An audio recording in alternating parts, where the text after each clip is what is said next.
And we'll move on to the next one here. All right, the next one is a really powerful one called curve-driven pattern. And if you came to our What's New event last October, I did a little quiz show, and one of the answers was curve-driven pattern.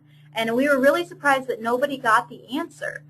So pay attention to this. If you never played around with curve-driven pattern, it's really handy because it will let you choose your first instance and your last instance, and then you can space everything evenly about the curve. So it doesn't have to be a curve, it can be a straight line.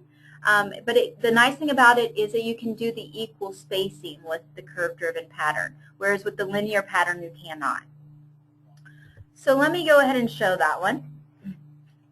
Open it up here. And there is curve-driven. All right. Now you'll notice I created a sketch, sketch 3 here. The sketch snaps to the center of my first instance and ends where I want my last instance. Now you don't have to do a sketch. You could use an edge. Like if this instance was over here, you could use this edge and it would work as well. But because I specifically wanted my endpoint to be over here and not over somewhere right here, that is why I chose to create my own little sketch with a curve. And I just did that with an offset. So I'm going to come in here and tell it I want a curve-driven pattern. I'm going to give it my sketch curve. I'm going to tell it what I want to pattern, which is boss extrude 2. I'm going to flip my arrow to the other direction. And you can see with that equal spacing checkbox on, it automatically spaces them evenly, 6 of them. All right. If you want to change how you orientate this, you'll notice if you look at this, see how this straight line right here and this one over here starts rotating, like so? You can specify how you want to align the seed. So in this case, instead of telling it we want it to be tangent to the curve, maybe we want to align it. So let's align to the seed so you can see how that's aligned. Or what you can do is have it face normal and it will face a different direction.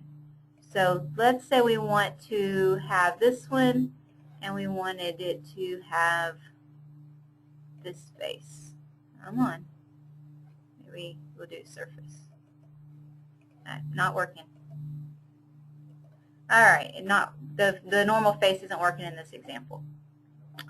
All right, we'll move on. But the goal here is that you can rotate your faces depending on how you want it to be. If you want to be tangent to curve or aligned to seed. Normally you can face normal, meaning you can tell it which face you want it to actually line up with. But it doesn't seem to be letting me select it right now. Let's do that one. No, not letting me do it. All right, so I'll look into that one later. Go ahead and say okay to this. Everything else is the same. You still have your faces, bodies, instances to skip. All of that is the same. And there is your curve-driven. The big thing about curve-driven that I like is that equal spacing. You only need to know where your first and your last one is and how many you want, and you can do that equal spacing in there. All right, I'm trying to run through this pretty quick so that I can get to some of the newer stuff that's in patterns and some of the more rare stuff.